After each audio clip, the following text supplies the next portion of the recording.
My overarching theme this month, November, is gratitude, for obvious reasons. But I wanted to start to explore my own learnings on gratefulness and gratitude and appreciation. Because I've already talked about and you've already seen practices of mindfulness, of gratitude journals, and self-reflection. But my own learning and growth area is around gratitude and appreciation for difficult times, uncomfortable situations, or conversations, and the lessons that we can pull from those too, and how to be grateful for that in your own life. So let's get started.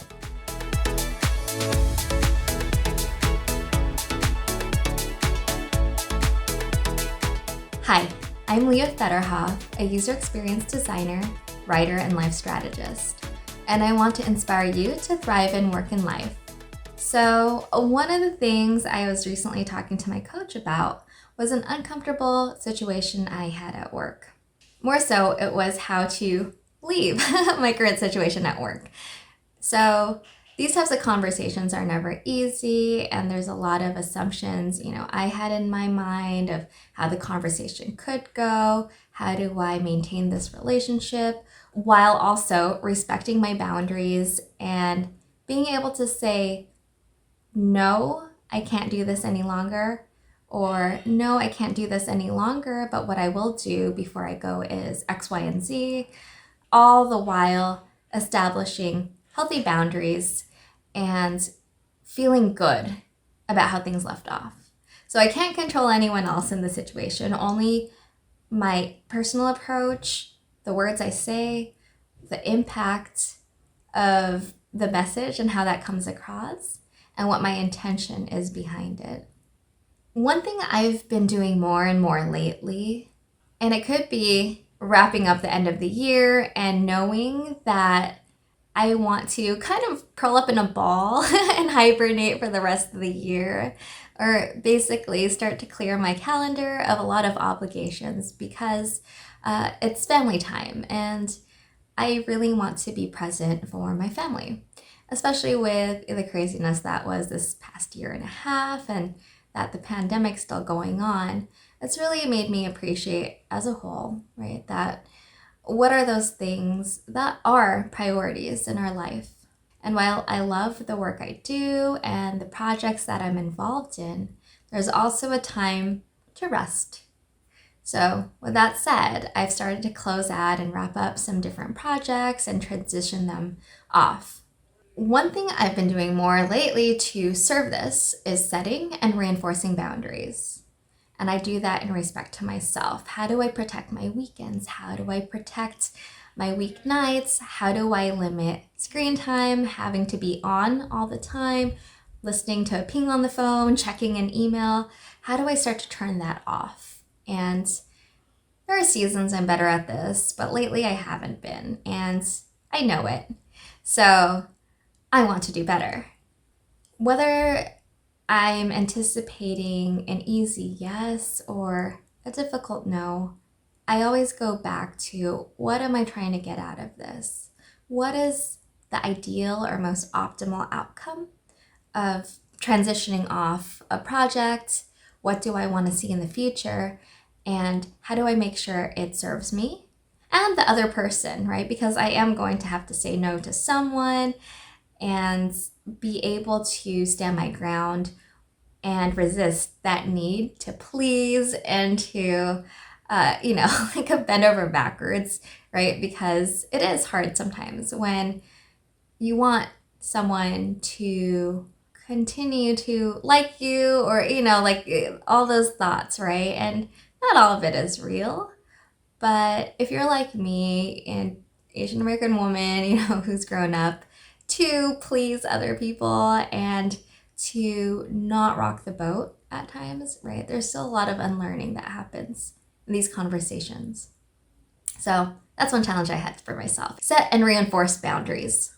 Other times that this happens, right, is when I need to give feedback. Something isn't up to par with my expectations, the quality bar is low. How do I do that in a kind and compassionate way but also direct enough where I'm not coming off as being unclear, right? Because once again, I want to be respectful of my time, the other person's time, and beating around the bush about something that may or may not work is not as clear as saying, this doesn't work because I want this to happen. And what I've also started to realize here is what the goal is. Like, what am I trying to get? What is the ideal outcome?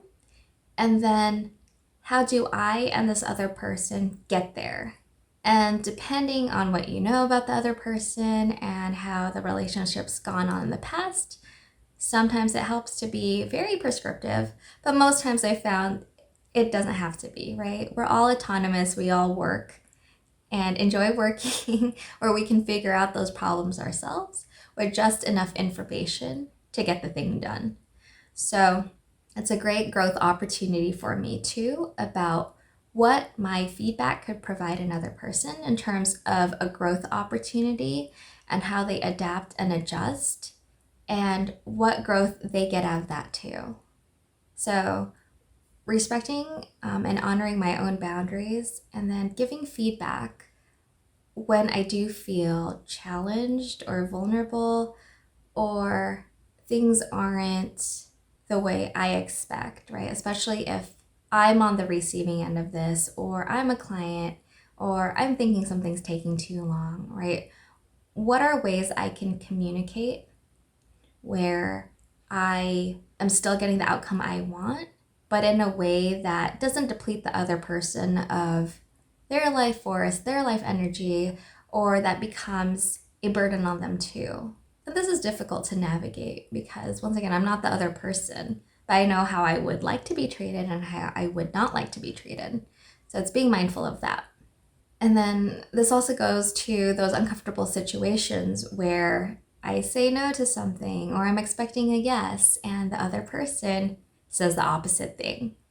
Especially for those situations where I feel obligated to say yes, but I really want to say no. How do I navigate that? The best thing is to be in alignment with both sides. If I put myself in the other person's shoes, what are their expectations out of me? And how do I get into that same headspace as them? Like, what did we originally commit to, right? Like, for an example, if I have a board meeting for my nonprofit, as the VP of the board, I'm expected to be there and I have expectations on myself to show up there. But say it's in conflict with my son's soccer practice. The sooner I let the team know, here's what I'm dealing with, the easier it could be, right? If all other parties can make another time, is to get them to adjust as well or to meet me where they are. Or am I okay with, like, I miss one game out of the season?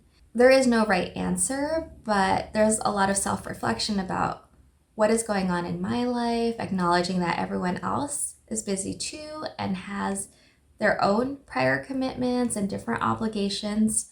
But what is the best path forward? If you imagine, anything in your life could be that way, right? Like, say there's a 6 p.m. dinner and you have a reservation at a restaurant and you're meeting your parents there. What is okay to push, right? If work bleeds over or something else happens, moving that reservation to another day or another time. A lot of these decisions that we move through in life are mini negotiations. And how do you get the best of honoring yourself and other people involved and still having that common goal? We'll say it has to be 6 p.m. tonight because it's so-and-so's birthday, right? That birthday date isn't going to change. And, there's other things, right? Maybe everyone else is busy on other days. However, the reason for being late could be something where, I don't know, like something urgent came up, right? Like, we need to take my daughter to the doctor, right? Like, that would trump that reservation. But there's other things where, like if it is like work bleeding over, at what point do I need to pause and put it away for the next day, right? Like, pencils down, like, I'm not going to get any further on this project. How do I pivot? There's a lot of little things like that I think about, right? I can't help it. And it's coming back to what's at stake. So if you think of an analogy of like trying to juggle so many balls at once, which ones can drop?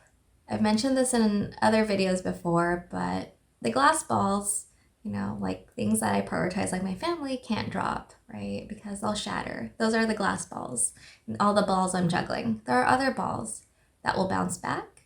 There are other balls that, I don't want to drop too many times, right? For the sake of making it a habit.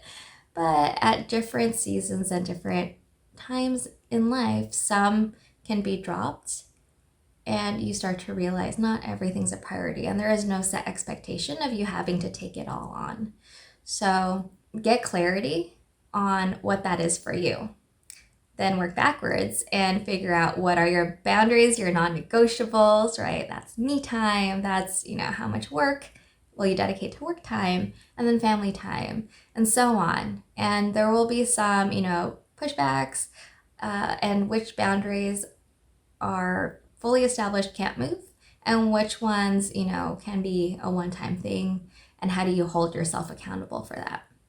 So a lot goes on in thinking about how to navigate, right, through uncomfortable situations, things that you want to, change or readjust, and maybe you're the only voice, right? It feels like you're the only one, and you may not want to be the one all the time, being that squeaky wheel trying to change things.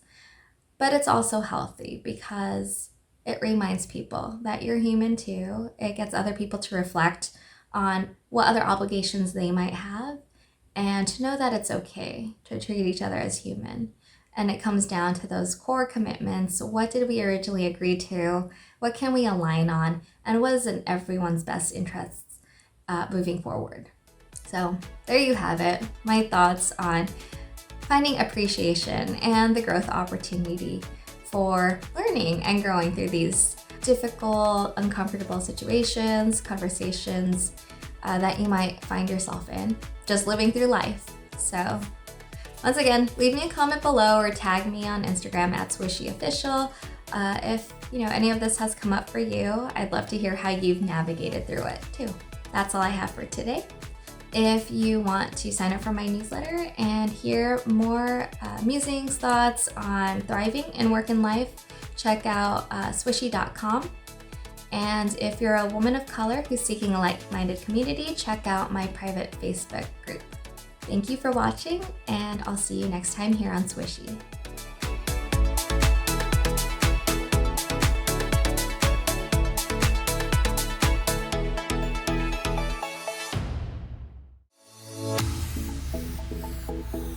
If you enjoyed this, subscribe and share with friends.